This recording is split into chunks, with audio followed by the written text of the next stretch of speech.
Boa tarde. Eis-nos aqui no auditório da Administração do Porto da Figueira da Foz para mais uma Business Talk, uma iniciativa da APFF no âmbito das comemorações do aniversário do Porto da Figueira da Foz, com a qual pretende dar voz e a vez aos stakeholders da comunidade portuária, a todos quantos estão envolvidos, beneficiam e trabalham no Porto da Figueira da Foz.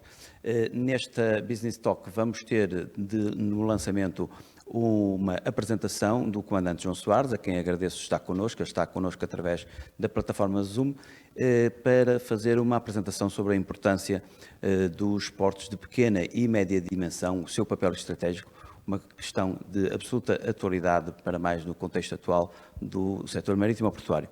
João Soares, agradeço-lhe a sua presença, passava-lhe a palavra para fazer a sua apresentação quando estiver disponível. Ok, boa tarde.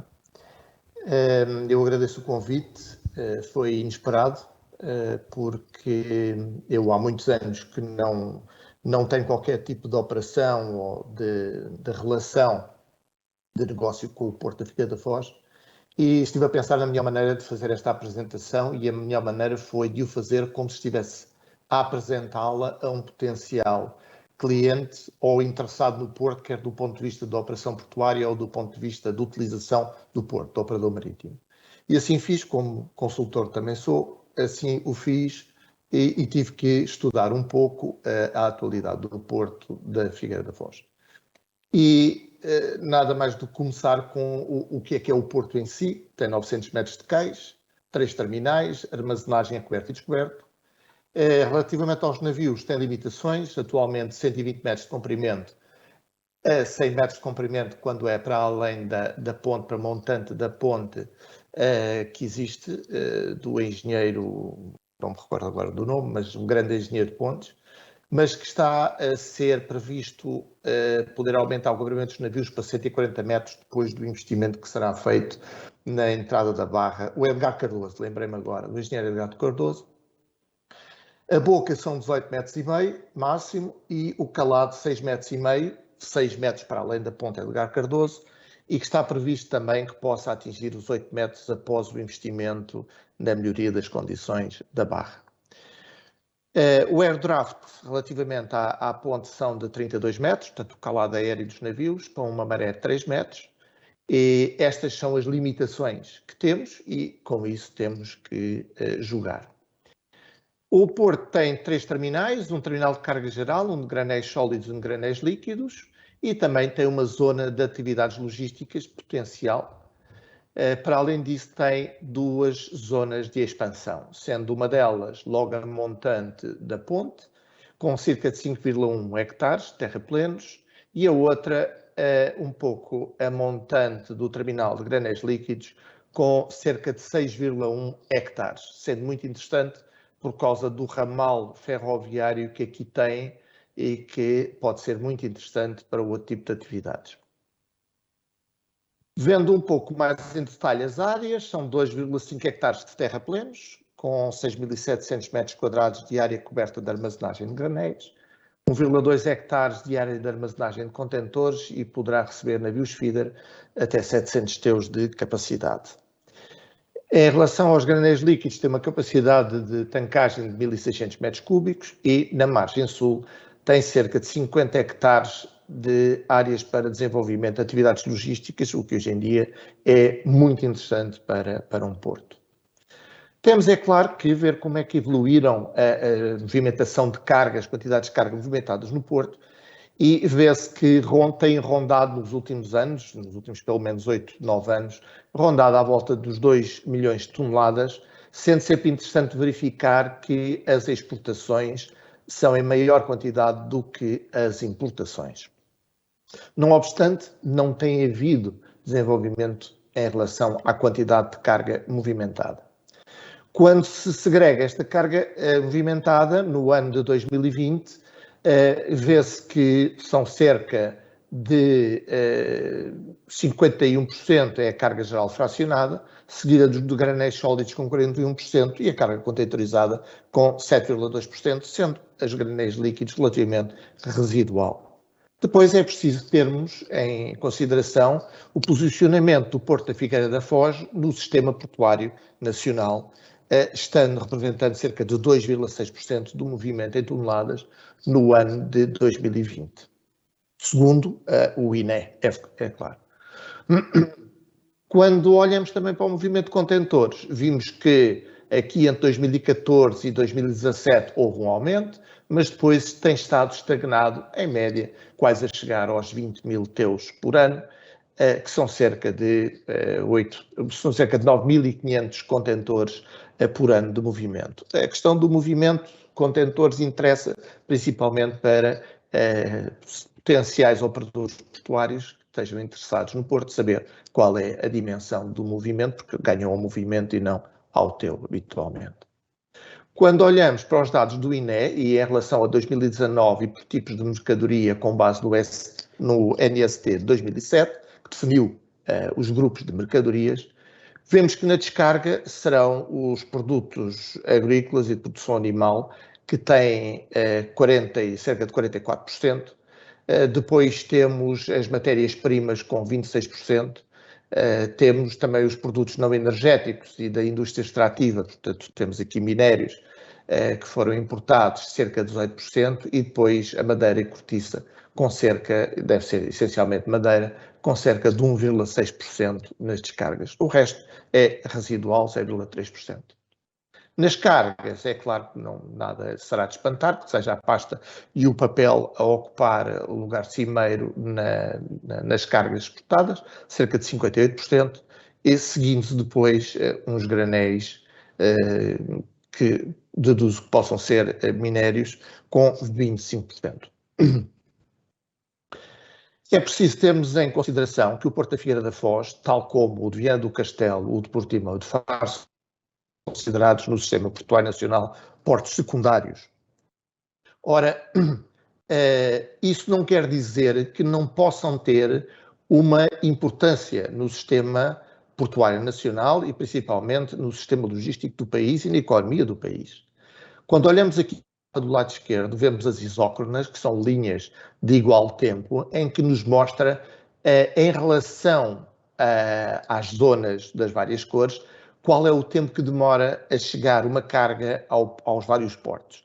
E como se vê aqui a vermelho, só junto à zona da fronteira com Espanha, é que os portos portugueses estão a mais de 2 horas de distância de qualquer um destes pontos a nível nacional. Ora, o grande interesse principal destes nossos portos, e principalmente dos pequena e média dimensão, poderá estar na intermodalidade de cargas que hoje em dia são transportadas por via unimodal, ou seja, por via rodoviária para o norte da Europa.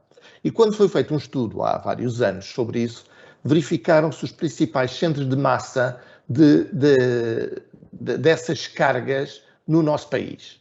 Verifica-se que, por exemplo, na zona de Leiria, representa 37% dessas cargas importadas e exportadas para o norte da Europa por via rodoviária. E o Porto de Figueira da Foz está a apenas 55 km desse centro de massa. Também é de frisar que se nós, ou um operador logístico, quisesse posicionar-se apenas num ponto do país para dar a melhor resposta, tendo em conta linhas de isocusto e não de linhas isócronas, ou seja, deixando o tempo de parte, mas tomando em consideração as linhas de custo, o sítio ideal para se posicionar para servir todo o país era exatamente a zona industrial de Leiria, na qual o Porto da Figueira da Foz poderia ou pode servir perfeitamente. É claro que seria inevitável ter que fazer uma análise SWOT em relação ao Porto, com os seus pontos fortes, onde começaríamos, em que o Porto mostra que certamente, como Porto pequeno, terá facilidade de resposta a nichos de mercado, tem uma estabilidade laboral, proximidade das zonas industriais e a grandes zonas de origem e destino de cargas, disponibilidade de espaços para desenvolvimento de atividades logísticas e de short sea, como já vimos, tem boas conexões rodoviárias e ferroviárias com o Interland, ótimas, tem uma facilidade de adaptação aos novos objetivos ambientais e de digitalização, como, por exemplo, o fornecimento de energia elétrica aos navios e a própria Joule e outros sistemas de digitalização. Os portos de pequena e média dimensão têm uma grande vantagem em relação aos portos maiores. É que, ao serem portos mais pequenos, conseguem mais facilmente dar este tipo de respostas. Ou seja, por exemplo, fornecimento de energia elétrica aos navios, por o porto ser pequeno, será sempre muito mais fácil corresponder a esse desígnio que os portos vão ter que corresponder do que um Porto de Leixões ou um Porto de Lisboa ou um Porto mesmo de Sines. Vão ter muito mais facilidade em fazer esse tipo de fornecimento de serviços.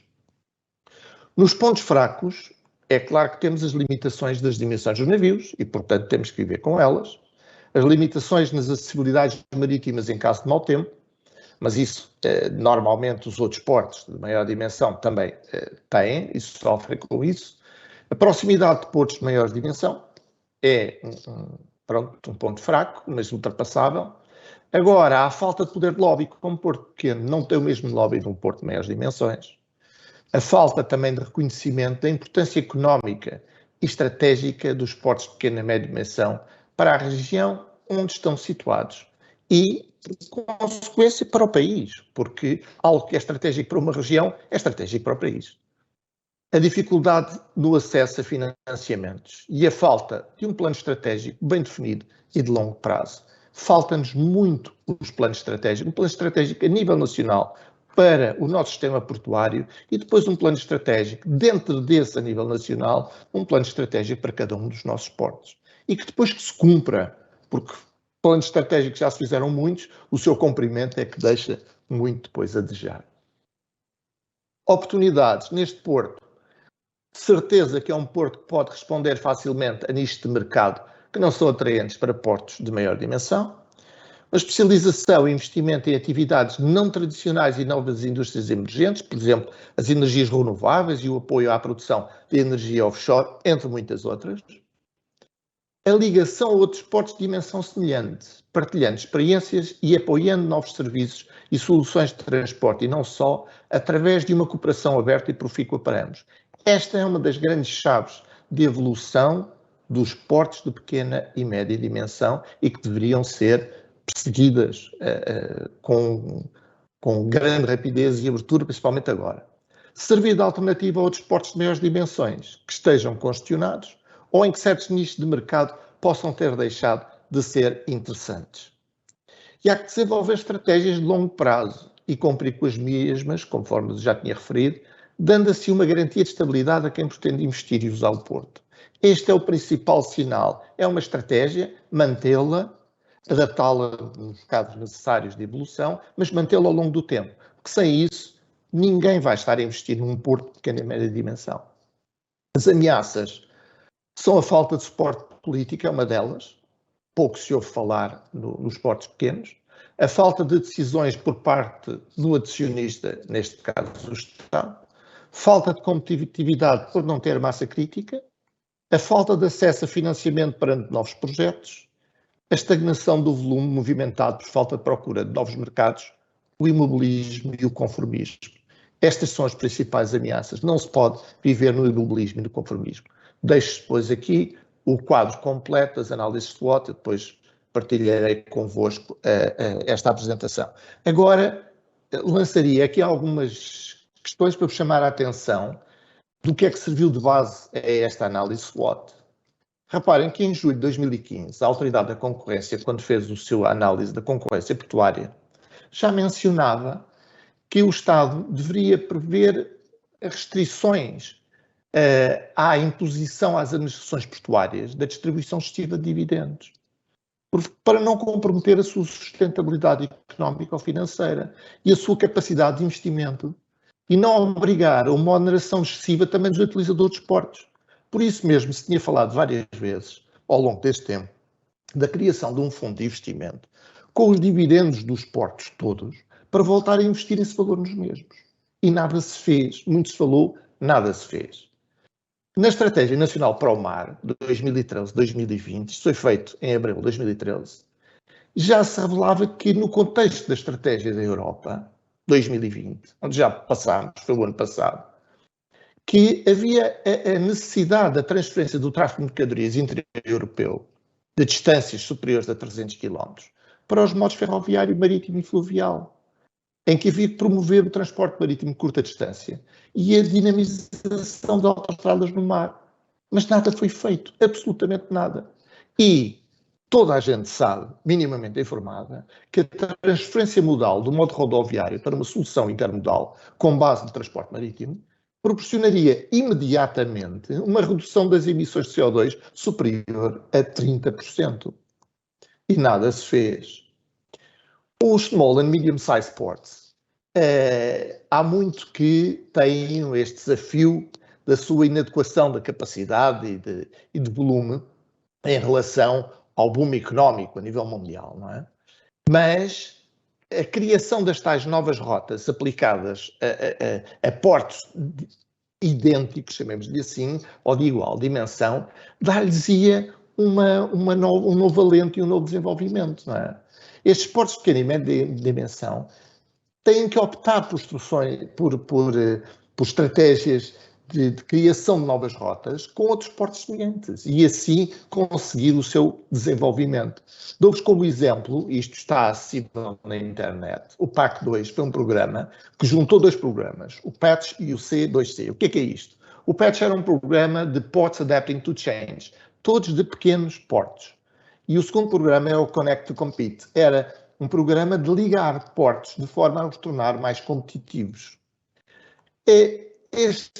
A maioria dos portos na União Europeia são pequenos ou médios, a maioria não são grandes. Aliás, Portugal, aí há uns anos atrás, há pelo menos há mais de 10 anos, foi feito, ou participei num estudo, em que se pretendia definir ou identificar os pequenos e médios portos na União Europeia, e Portugal só tinha um porto que não era pequeno médio, que era o Porto de Sines, que era o único que estava acima das 20 milhões de toneladas. Todos os outros eram pequenos médios. É claro que o Porto da Figueira é pequeno, nem é médio, não é?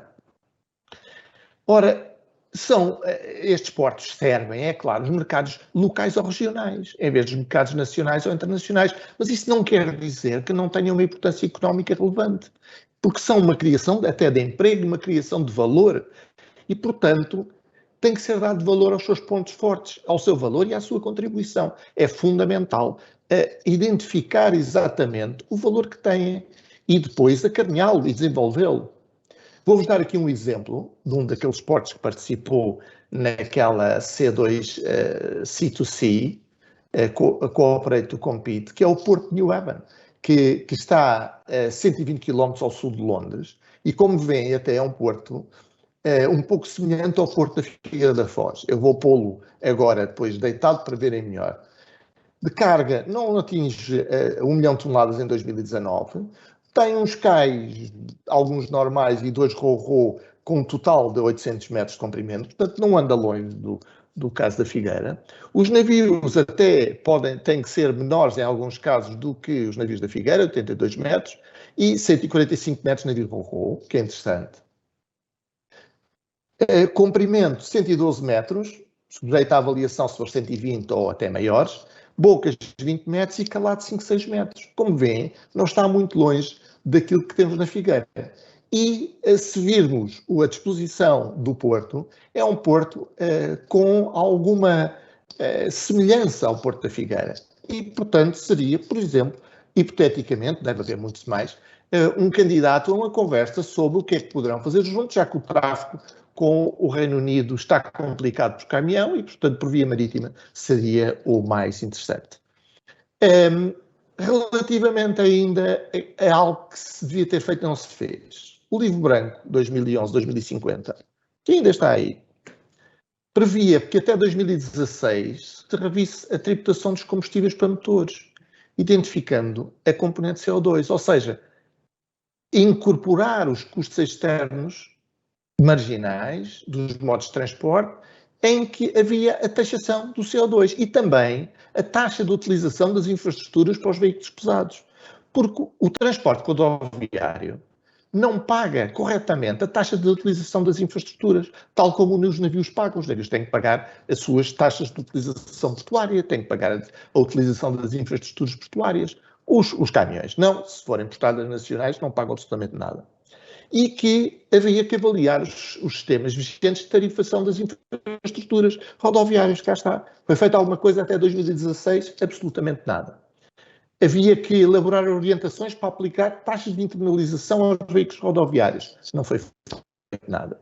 Absolutamente. e prosseguir a internalização dos custos externos em todos os modos de transporte. Também não foi feito nada. E o mais grave é que na fase 2, que era entre 16 e 2020, nada também se fez. A internalização obrigatória e completa dos custos externos. Ora, isto iria trazer um benefício para os portos excepcional e para o transporte marítimo de curta distância. E reparem que já nesta altura se previa também a internalização também dos custos de poluição local e do ruído nos portos e também no transporte marítimo. Mas nada se fez. Mas hoje em dia fala-se muito nas emissões de CO2 do transporte marítimo e deixou-se de falar nessas emissões do transporte rodoviário. Por que é que será? Bom, se tudo isto se tivesse cumprido, estaríamos perante aquilo que se podia chamar o triunfo dos portos e dos portos de pequena e média dimensão. E deveríamos então considerar que todos os portos, nesse aspecto, são iguais. Infelizmente, aquilo que se constata é que há portos mais iguais do que outros.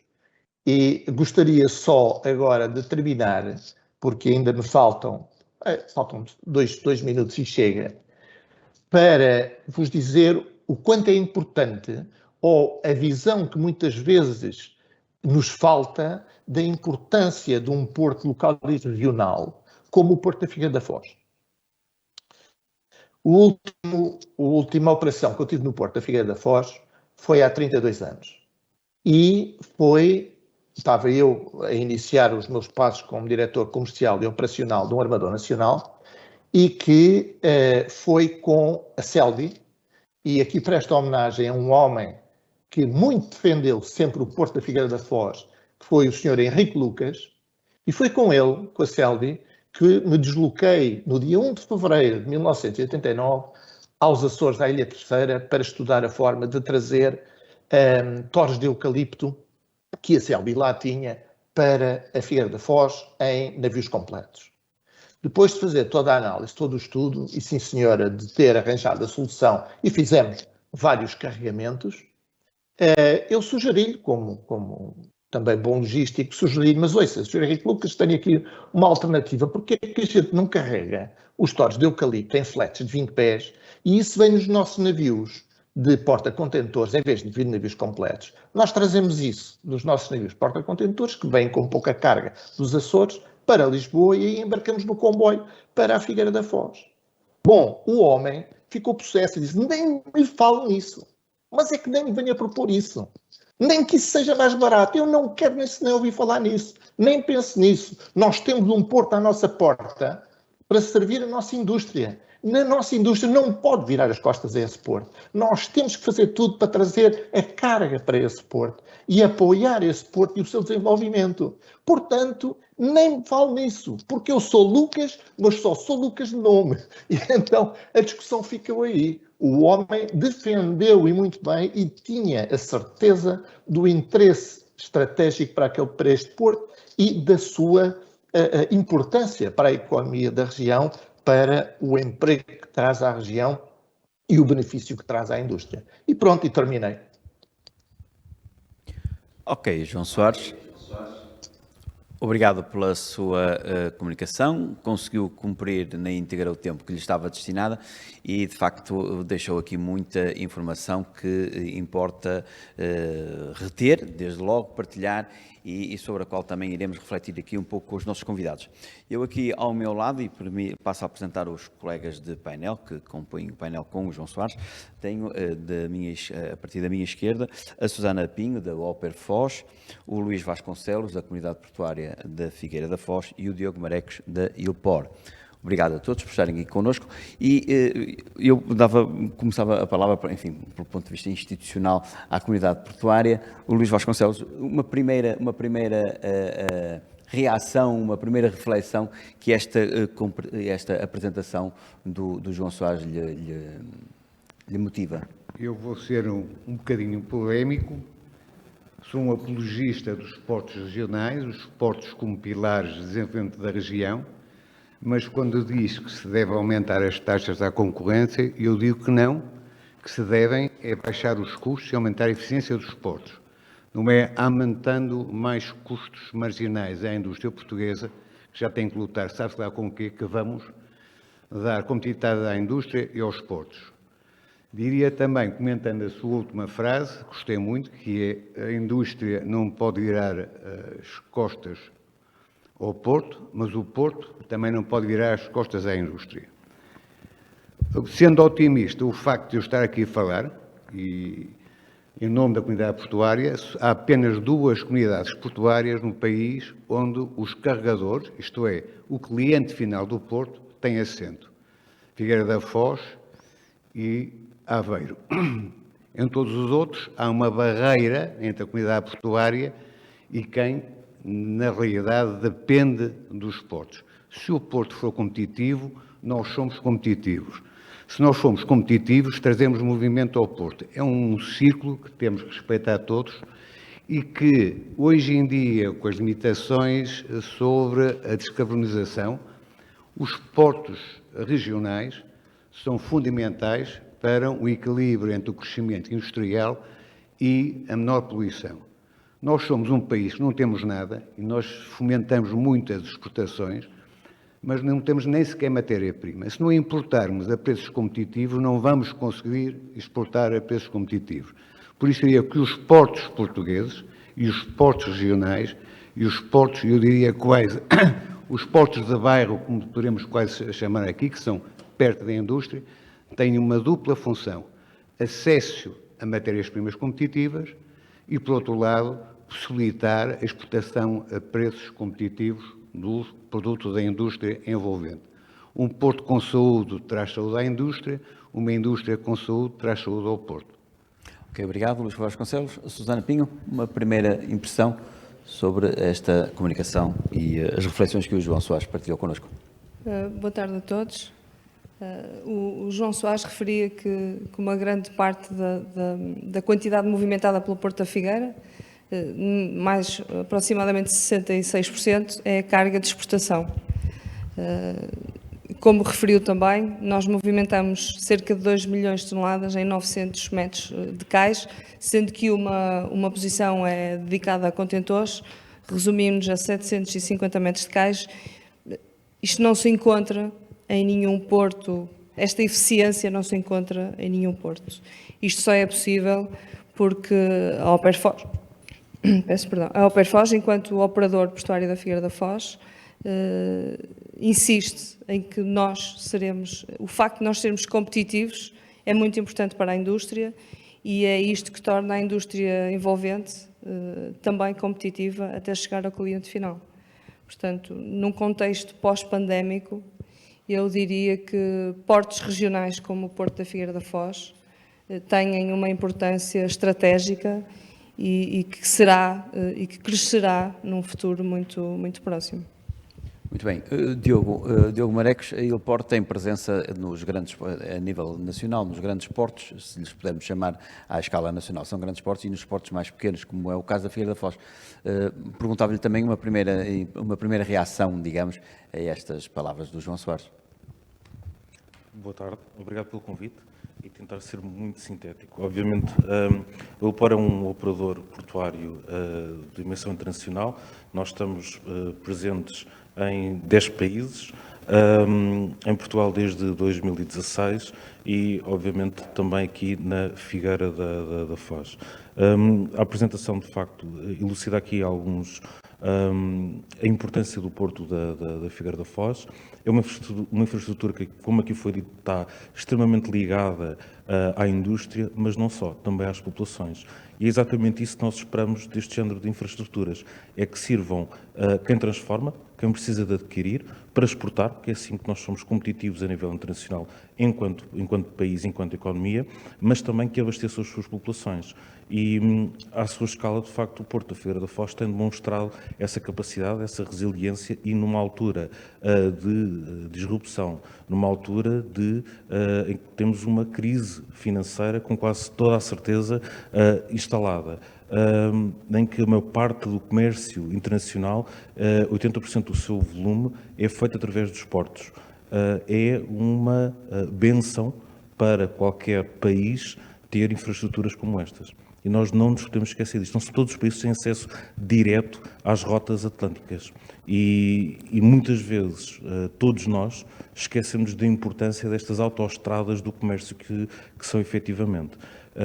E, portanto, é bom que Portugal olhe para o que tem, para as suas infraestruturas, que saibamos honrar uma história que leva 5 séculos e que consigamos, como estamos a fazer, como nós na UPOR temos vindo desde 2016, desde que chegámos a pugnar e tentar convencer todos os stakeholders, fazer investimentos para dotar estas infraestruturas dos meios para abastecer populações e para, obviamente, conseguir munir a nossa indústria daquilo que precisa para exportarmos. Uma última nota, apenas para dizer que concordamos integralmente que as comunidades portuárias não podem ser comunidades fechadas, elas têm de estar abertas a todos os stakeholders, e todos os stakeholders é também o consumidor, é as populações, aos carregadores, é todos aqueles a quem as infraestruturas como estas possam interessar. Porque a verdade é que não é uma infraestrutura barata, fácil de conseguir, pelo contrário, aquelas que temos em Portugal foram construídas há muito tempo, ampliadas e é bom, de facto, que nós consigamos explicar às nossas populações o quanto elas não nos ajudam a criar emprego, a abastecer as nossas indústrias, como referíamos, e a colocar-nos na rota dos grandes países europeus, que é onde devemos estar e queremos estar todos. O João Soares, uma das coisas que referiu é que uma das dificuldades de um porto com as dimensões e com as características do Porto da Figueira da Foz é a dificuldade de acesso ao financiamento para realizar os investimentos que precisa e também o difícil acesso ao poder político, ao poder de decisão política para, enfim, agilizar o progresso que é necessário. E aqui ocorre-me naturalmente falar de um projeto que é acalentado e acarinhado por todos os stakeholders da comunidade portuária, que é a melhoria das acessibilidades marítimas. O João Soares, na sua apresentação, também deu um caso de um outro porto, um porto britânico, que, enfim, que vive com condições semelhantes às da Figueira da Foz, mas o facto é que, Luís Vasconcelos, a melhoria das acessibilidades marítimas, com tudo o que daí resultaria em termos de possibilidade de captação de novos tráfegos e possibilidade de vinda de navios de outras dimensões que provavelmente permitiriam baixar custos, não é? É um sonho adiado.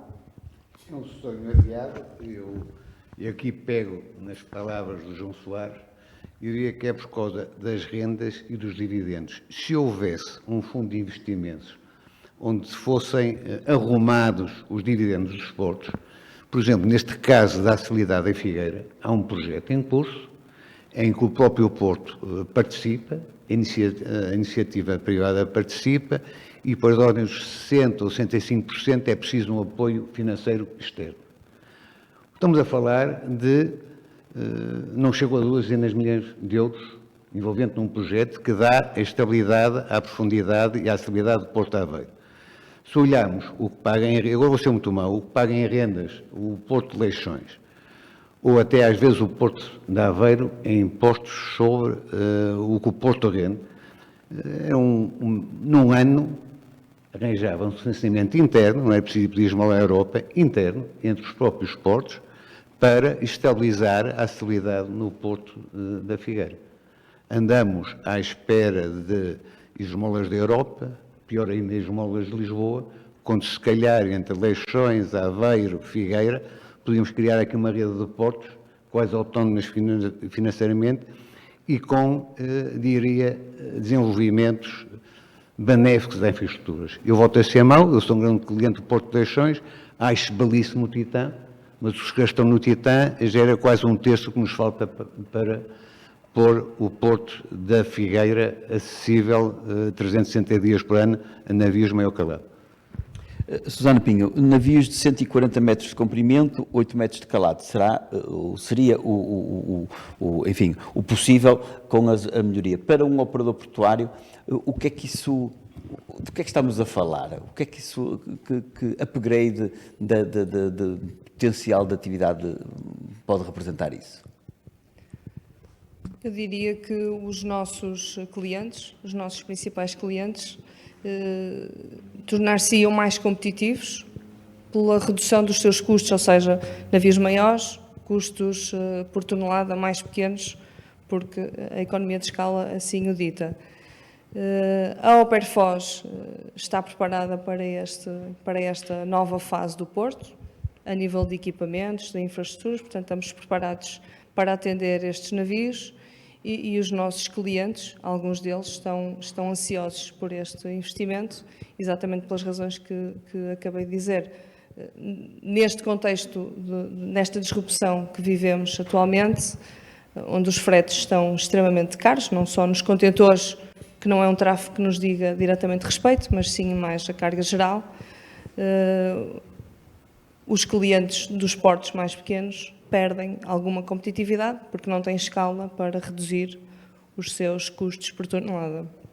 Eu diria que, de uma forma geral, todos os stakeholders do Porto têm a ganhar com isso. Obviamente que o estudo que foi feito ou que foi iniciado para o aumento das quantidades a movimentar para justificar este investimento ainda não foi apresentado e, portanto, quando for, teremos também uma palavra mais formal a dizer sobre isso. Diogo, nos contentores também, obviamente, estaríamos a falar de navios com maior capacidade de transporte, ainda que, e pergunto-lhe se nota essa pressão sobre a atividade atual do vosso terminal aqui na Figueira da Foz, uma vez que a movimentação média de teus, de novo, os dados que o João Soares trouxe para o debate, mostram que há uma ligeira, uma sensível estagnação, digamos assim, ou estabilização dos volumes. Era importante também para vós ter a possibilidade de receber navios maiores? Estão preparados para isso? Obrigado. Da nossa parte, a nossa operação da Wilpor Lisconde, de facto, tem assegurado aqui a recepção dos navios de contentores, que chegam, obviamente, para abastecer a nossa indústria e também para exportação. Nós vemos com todo o interesse a melhoria das acessibilidades marítimas das infraestruturas onde operamos.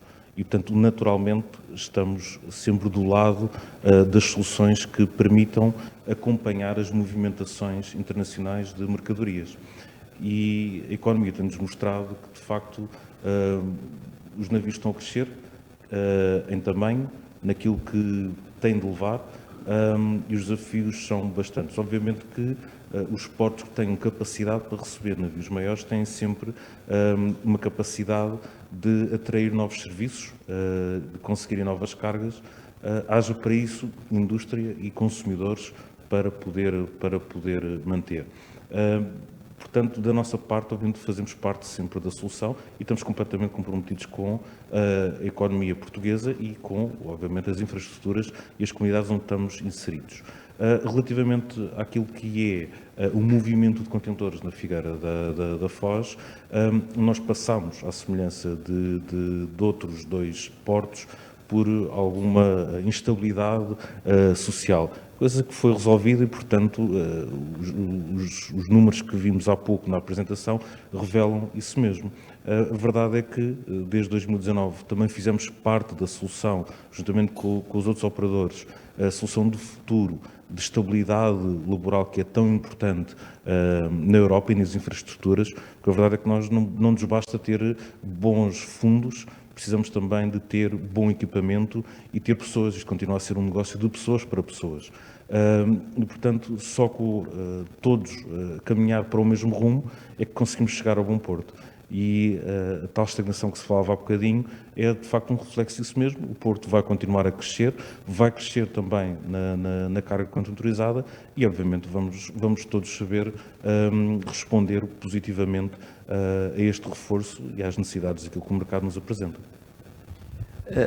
O desenvolvimento da intermodalidade e da comodalidade e a utilização dos portos mais pequenos, que obviamente à partida, por serem mais pequenos, têm também maior capacidade de adaptação e maior capacidade de acolher esses tráfegos. A Figueira da Foz foi dito e é reconhecido, poderia ter um papel nessa intermodalidade, no desenho das soluções de intermodalidade e também um papel no desenvolvimento de soluções de short sea shipping, portanto, de cabotagem nacional ou de cabotagem europeia, estabelecendo relações, como o João Soares mais uma vez dizia, estabelecendo relações não entre portos maiores, que também, de resto, atualmente sofrem com congestionamentos e com agravamento de custos operacionais, mas entre portos de segunda linha, permita uma expressão, menos congestionados, mais ágeis, e igualmente próximos dos centros de consumo e centros de produção. Essa aposta na intermodalidade, Luís Vasconcelos, tem de ser feita aqui? Eu acho que é fundamental. Está a ser feita, e quando eu referi ao bocado a estabilização da barra para, ao longo do ano, inverno e verão, os navios poderem entrar, eu relembro o que disse há um bocadinho aqui o Comandante João Soares, o Polo Industrial de Leiria. O Polo Industrial de Leiria está num tempo em que o caminhão é o inimigo, em que os combustíveis fósseis são outros inimigos, está a 60 km da Figueira da Foz, está a 120, 130 de Aveiro, está a 150 de Lisboa e a 190 de Leixões. O acesso, seja a matérias-primas, seja a exportação de Leiria, deveria ser, naturalmente, feito a partir do Porto da Figueira. E o apoio público ao desenvolvimento da capacidade de recepção de navios do Porto da Figueira seria fundamental. Isto é, pelo lado, eu diria, o lado green da população e o lado económico, porque é mais barato pagar 2 ou 3 euros de frete, ou 4 euros de frete por tonelada, mas depois ter os caminhões a fazer 60 km em vez de fazer 120 ou 150.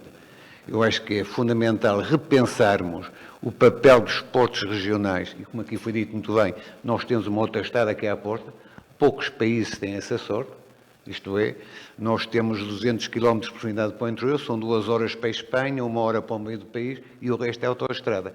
Isso não está a ser usado. Está a haver uma polarização da atividade nos grandes portos, é Sines,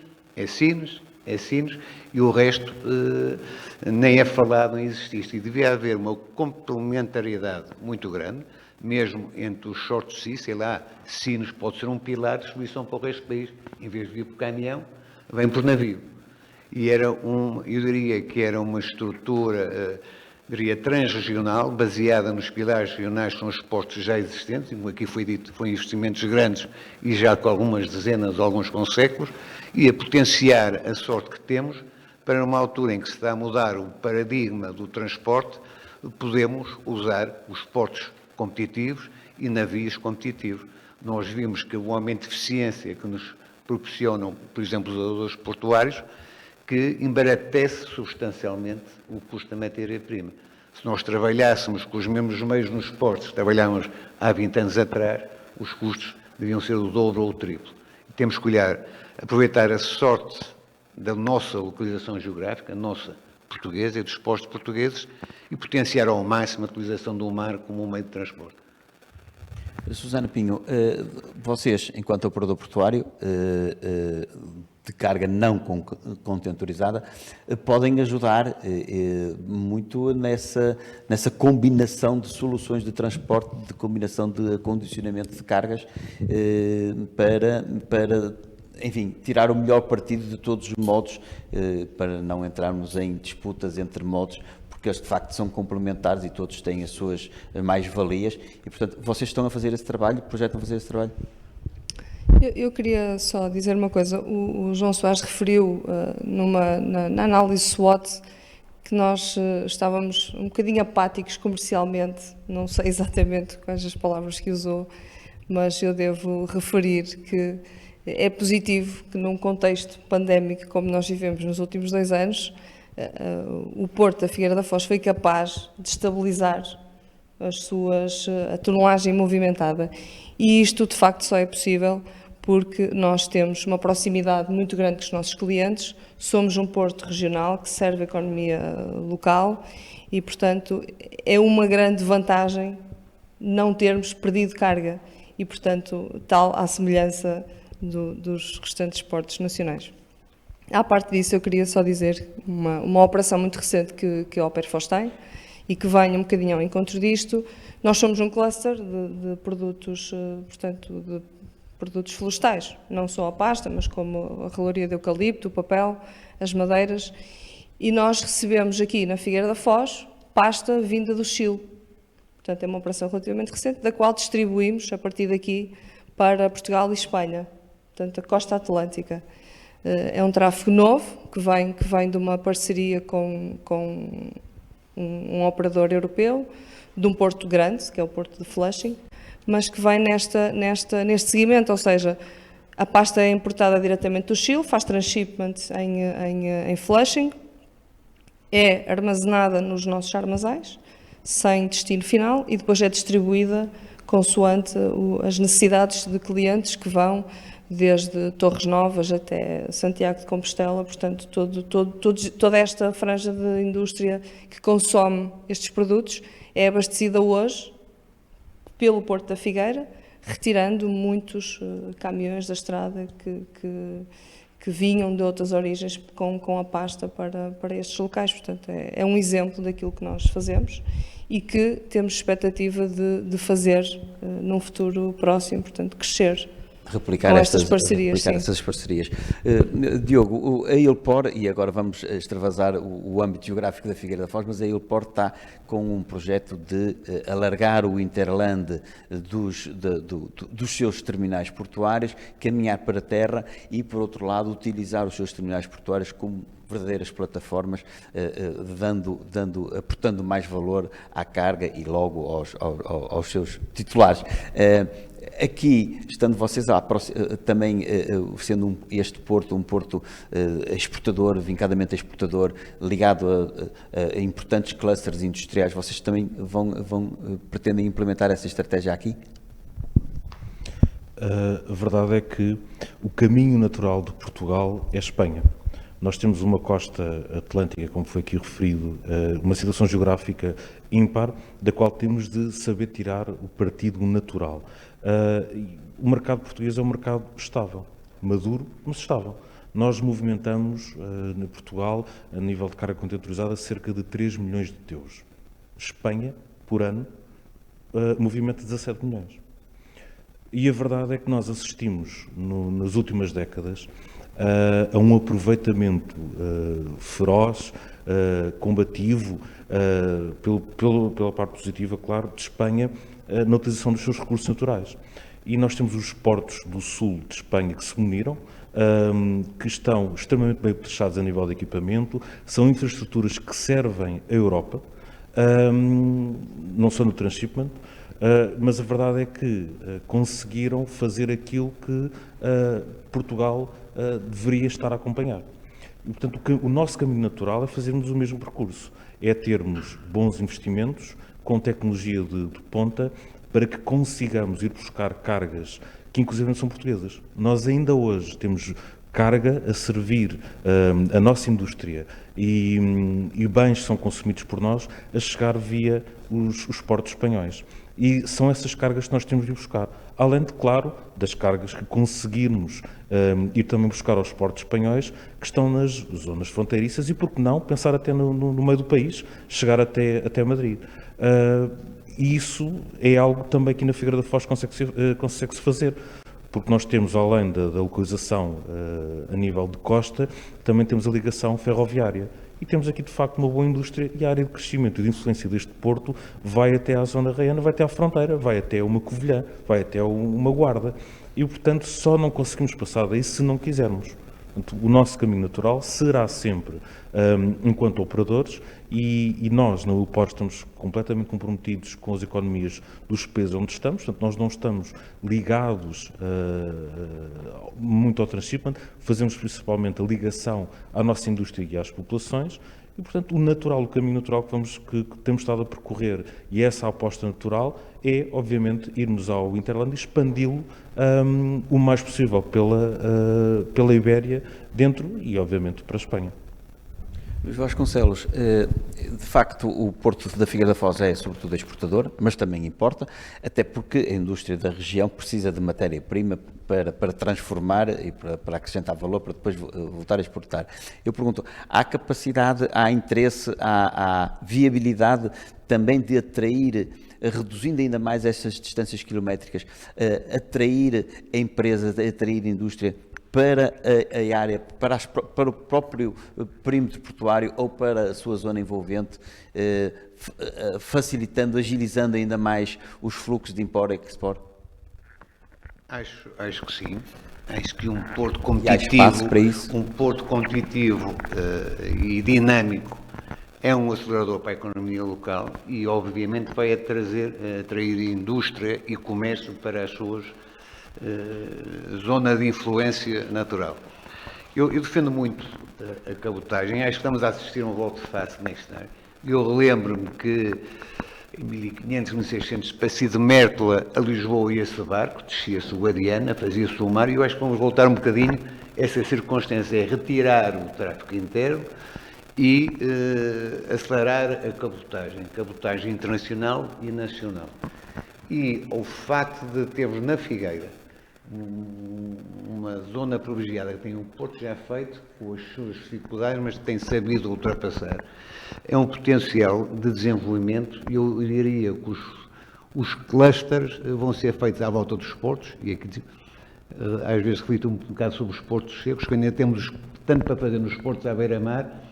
Vamos potenciar os investimentos primeiro nos portos à beira-mar e torná-los mais atrativos para as populações e para a indústria, e depois gastar um bocadinho nos portos secos, que é as tais pontes para interagir com a Espanha. Porque eu diria que Portugal quase não precisa, tão perto do mar, não precisa de portos secos. Nós precisamos de portos secos para potenciar a nossa frontalidade atlântica, e relembro dos portos que falou um bocadinho, são mais portos mediterrâneos que atlânticos. Nós temos uma potencialidade para o comércio interatlântico que poucos países têm.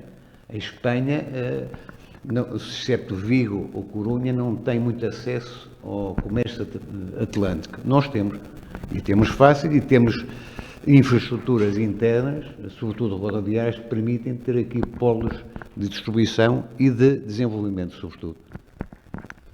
Susana Pinho, uma questão ainda. O Porto da Figueira da Foz, a administração do Porto da Figueira da Foz é comum à administração do Porto de Aveiro. Falou-se aqui nas vantagens que portos mais pequenos, quer a nível interno, quer num diálogo com outras regiões, desde logo europeias, haveria em unirem esforços.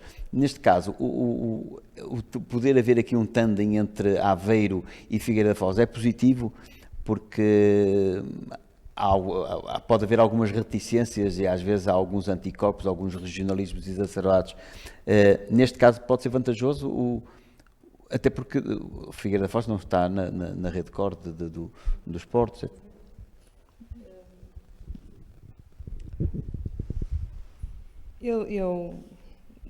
O facto da Figueira não estar na rede core é efetivamente uma desvantagem, porque não tem acesso a alguns fundos que ficam disponíveis, e é exatamente por isso que este projeto está ainda em stand-by, como todos sabemos. O facto da administração do Porto da Figueira da Foz ser uma administração partilhada com a administração do Porto de Aveiro não é uma vantagem ou uma desvantagem. Acho que temos que encarar isso como é, e portanto, daí estabelecermos os canais de comunicação com as atuais ou futuras ou passadas administrações portuárias no sentido de desenvolver o Porto. Pessoas competentes, independentemente de estarem na Figueira ou em Aveiro, vão sempre fazer o melhor pelo cargo para o qual foram nomeadas. E é nisso que a Operfoz se foca, não tanto são... Mas a minha pergunta ia no sentido de se não poderia facilitar algum tipo de complementaridade com vantagens mútuas, obviamente. Não sentimos isso. Portanto, não sentimos que o facto de ser uma administração conjunta nos leve a algum patamar que nós só, a administração singular Figueira da Foz, não conseguíssemos. Luís Vasconcelos, partilha essa opinião? Não muito. Eu diria que há especificidades na Figueira, mas que há sinergias grandes entre os portos, entre as cargas, entre os argumentos de pressão, isto é, pesam mais Figueira e Aveiro juntas, qualquer um deles individualmente, e sobretudo que vejo até a curto prazo algumas complementaridades entre os destinos e as potencialidades de cada porto. E diria que, sendo geograficamente perto e voltando a referir, desde que seja a administração da Aveiro, ou seja, da Figueira, que seja gente competente e gente virada para a frente. É mais importante isso, saber se temos uma extensão muito regional ou pouco regional, ou fechada para a Figueira. Porque a Figueira só para si é pouco. Nós hoje em dia temos de ter dimensão, e diria que o peso que pode terem os portos, que eu chamo de portos regionais e portos semi-abandonados pelo poder central em conjunto, é mais forte que qualquer um deles pode ter individualmente. Diogo, o Porto está presente em ambos os portos, neste caso. Também jogam numa lógica de complementaridade. Aí para vós é mais fácil, porque é uma lógica empresarial. A nós interessa-nos, obviamente, pessoas comprometidas e com a visão de que a infraestrutura é indispensável. Falamos de uma área de negócio que, de facto, para o público em geral é quase desconhecida. E isso também se revela numa coisa que nos parece ser bastante crónica em Portugal, que é a ausência, faltam-nos pessoas. E isto nota-se também nas nossas infraestruturas. Nós não temos muitas pessoas que percebam deste negócio e da sua importância, de facto, para a economia e para cada um de nós. Se um porto não funcionar, muito rapidamente podemos chegar a uma questão de não termos abastecimento, de faltar, de facto, bens essenciais nos supermercados. Algo que, por exemplo, as regiões autónomas sabem perfeitamente porque não têm outra forma de ligação. E obviamente que nós temos um caminho ainda para percorrer, como dizíamos há bocado, no sentido de que precisamos da escala, precisamos de ir mais longe e ainda temos muita coisa para fazer. Os interlocutores, os nossos interlocutores nos portos são pessoas que sabem, que têm de saber do negócio e isso, obviamente, é sempre favorável. Agora, não deixamos de ter ainda aqui caminhos por fazer em conjunto e vou dar um exemplo. Espanha, mais uma vez, partilha dentro dos próprios portos infraestruturas comuns. Ou seja, uma zona alfandegária pode, por simplesmente, servir a 2 ou 3 terminais. Isso não é uma coisa que nós tenhamos ou que seja sequer equacionável ainda em Portugal. Isso é um caminho que nós vamos ter de fazer, porque um porto é uma área, de facto, nobre, que custa muitos milhões de euros a ser realizado e, portanto, nós temos de aproveitar a infraestrutura, tal como no aeroporto, o melhor possível. E isto só se faz, de facto, se todos nós tivermos consciência daquilo que ainda há por fazer. E, ao mesmo tempo que nós também olhamos para a Espanha e percebemos o quanto não foi investido e quanto não foi gasto, e às vezes quando dizemos gasto é também apenas de energia, não deve ser financeiramente, na atração de fundos comunitários. Nós ainda hoje em Portugal estamos aqui um bocadinho às turras, entre portos às vezes, para tentar perceber onde é que nós estamos. E de facto aqui falta-nos um approach global para conseguirmos captar esses fundos que estão disponíveis, que os operadores não podem ir buscar atendendo à legislação que existe e que coloca nas mãos, no caso do negócio portuário, das administrações portuárias, a capacidade de fazer. E aqui temos todos a ganhar. Portanto, quanto mais nós conseguirmos trabalhar em conjunto, e é isso que nós julgamos que está a ser feito, quer em Aveiro, quer na Figueira da Foz, quer em Leixões, quer em Lisboa, que é obviamente complementarmos aquilo que nós não temos de conhecimento e fazermos isso em conjunto em trabalho de equipa, porque só assim é que podemos dar o boost necessário à nossa economia e que os próximos anos vão de facto demonstrar e pôr-nos um desafio ainda maior, que é a capacidade de resiliência que nós vamos ter de ter para o que aí vem, e o que aí vem de facto, pelo que se está a perspectivar, não vai ser nada de favorável, pelo contrário.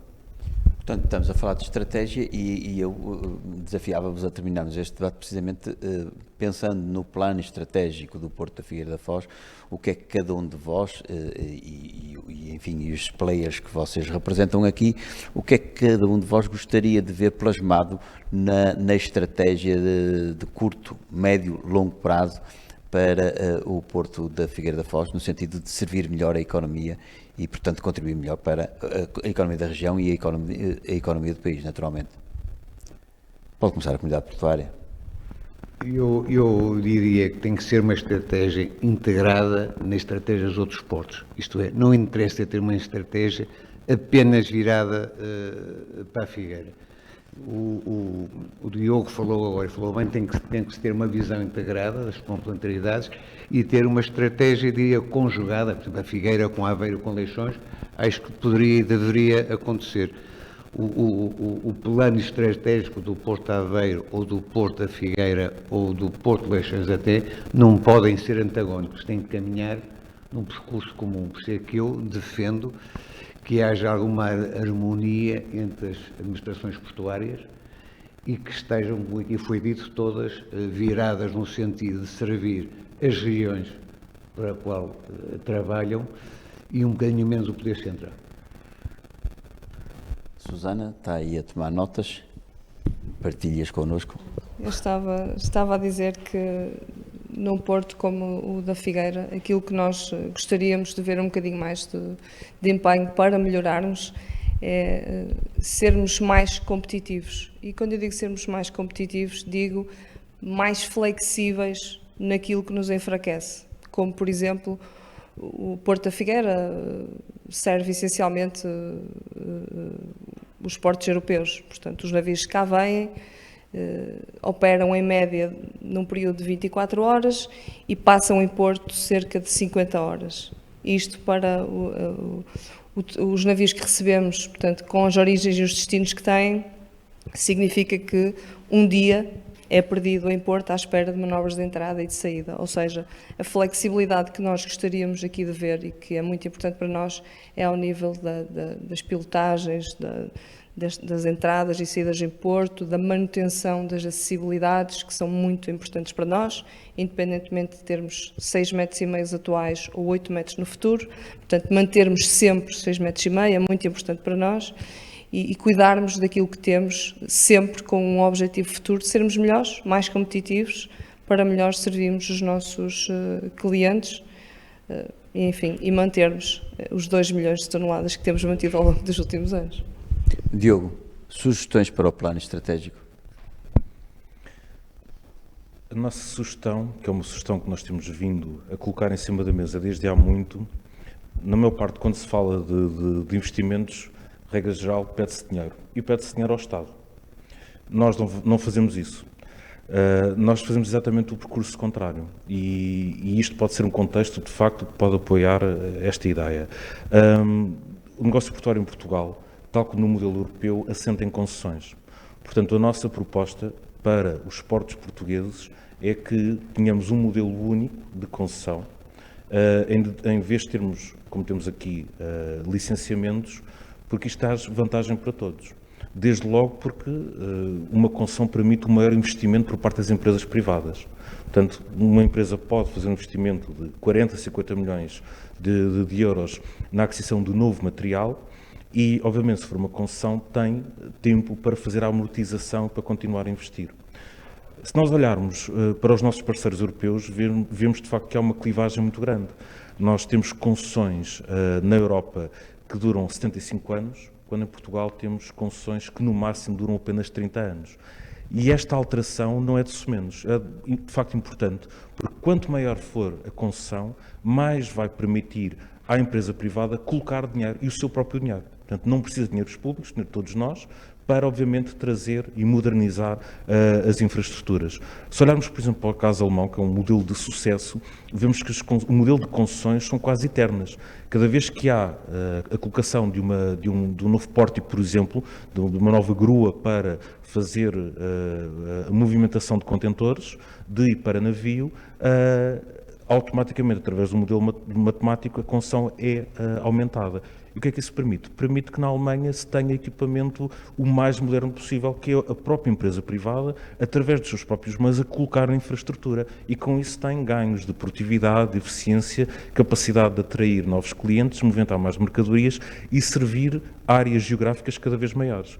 E, portanto, à escala da Figueira da Foz, A nossa proposta para o futuro é que se coloque em cima da mesa, que se equacione o modelo de concessão, porque é um modelo de concessão que permite um melhor aproveitamento dos dinheiros públicos, pode ser deslocado para outras áreas onde ele é necessário, que nós durante a pandemia vimos, que tão necessário foi nos serviços médicos, por exemplo, e permitir que os privados coloquem e façam as expensas suas, correndo os seus próprios riscos, obviamente, e que possam, partilhar o seu conhecimento e fazê-lo, e com isso poupar o erário público.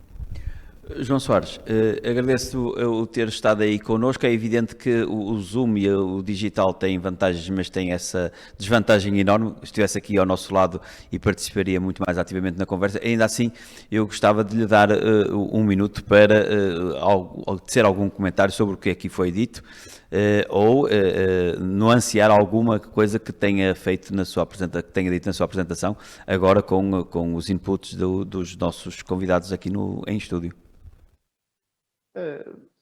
Só deixar talvez 2 pontos. Primeiro, relativamente à questão do aumento dos custos de transportes. Vai ser inevitável. Já devia ter acontecido há 30 anos atrás, só pecamos por tardio. Cada modo de transporte, o problema é que as pessoas não sabem calcular o verdadeiro custo de uma solução de transporte, onde devem estar considerados os impactos ambientais também. E hoje em dia muitas das indústrias têm essa preocupação e sabem fazer esse cálculo. E não é só o quanto custa a solução de transporte ali em dinheiro naquela altura e quanto tempo demora, mas sim também o seu custo ambiental. Isso será inevitável e isso poderá trazer aos portos uma vantagem muito grande, da qual foram vedados, completamente vedados, durante 30 anos, visto que a Comissão Europeia já previa o aumento de fluxo com a abertura dos mercados e a livre circulação de pessoas em bens, esse aumento de fluxo, e previa incorporar esses custos e nunca teve a coragem política de o fazer. Relativamente à questão da estratégia, claro, eu mencionei isso, tem que haver uma estratégia nacional para os portos e ela depois tem que ser cumprida. E essa estratégia nacional depois é desmembrada em estratégias para cada um dos portos. Mas tem que haver uma de topo em que defina o que é que se quer. E nela deverá estar incluída a questão, claro, das concessões. Os portos de pequena dimensão, as concessões é um caso complicado. Por exemplo, no caso da Figueira da Foz, eu só veria a concessão do porto na sua totalidade. E já houve experiências dessas, algumas correram bem, outras correram mal, mas a questão do licenciamento também não é a pior solução em muitos casos. Aliás, temos o caso dos Açores, funciona nessa base dos licenciamentos e funciona muito bem, é dos portos mais eficientes que existem. Por último, deixar aqui uma palavra relativamente aos portos pequenos. Os portos pequenos vão ter vantagens extraordinárias na possibilidade de serviços de short sea, por várias razões. Primeiro, pela sua flexibilidade, de serem pequenos. Segundo, porque os navios de short sea são aqueles que mais rapidamente se poderão adaptar às novas condicionantes de consumos de energéticos. Na eletrificação dos navios, ninguém vai conseguir eletrificar navios de grande dimensão, mas os de pequena dimensão, sim. Terceiro, deixava-vos o exemplo do transporte até nacional, mas de short sea, que se faz na Noruega, que se faz nos Açores, nas ilhas, em cabotagem, e que se faz na Austrália, também em cabotagem, em que é livre a circulação desses navios quando se trata de transportes nacionais. E mesmo, como estamos a falar em plena União Europeia, devia ser livre esse transporte, tal e qual como se faz por estrada ou por comboio, devia-se poder fazer por navio de short sea. Mas isso é uma questão de tempo, irá acontecer, e os portos pequenos, como o da Figueira da Foz, terão um papel extraordinário e terão a sua grande hipótese e o seu grande triunfo. Bom, o nosso tempo está esgotado. Eu agradeço aos oradores, ao João Soares, à Susana Pinho, ao Luís Vasconcelos e ao Diogo Marecos. De facto, vamos terminar com esta nota positiva, esta nota de otimismo. Os portos pequenos têm um enorme potencial para crescer. A pandemia, a crise, a ela associada, veio nos obrigar a repensar muito daquilo que dávamos por adquirido. A estratégia que esperemos se concretize, de alguma reindustrialização da Europa, de alguma aproximação dos meios dos centros de produção aos centros de consumo, poderá dar uma oportunidade aos portos mais pequenos que estão eles próprios, como o da Figueira da Foz, próximos de importantes centros de transformação, centros industriais, centros de exportação. O facto dos grandes portos internacionais, os grandes hubs estarem cada vez mais congestionados, o gigantismo das infraestruturas, o gigantismo dos navios torna cada vez mais difícil a operação nesses polos e cria espaço. Curiosamente, o Small is Beautiful cria espaço para os portos mais pequenos, mais ágeis, mais capazes de responder às solicitações díspares dos carregadores, dos operadores, dos transportadores marítimos. E, portanto, o que importará aqui, e esta Business Talk, e espero que as outras iniciativas da administração do Porto da Figueira da Foz contribuem, é para chamar a atenção para esta realidade, para a riqueza desta realidade, para a importância desta realidade que é o Porto da Figueira da Foz, para a região onde está inserido e para o país e para as virtualidades que ainda encerra e que convém sejam exploradas. Assim, desde logo o poder político e o poder político central esteja atento. Mas isso também é um trabalho que nós todos teremos que fazer. Agradeço-vos uma vez mais o tempo que nos dispensaram. Boa tarde, continuação.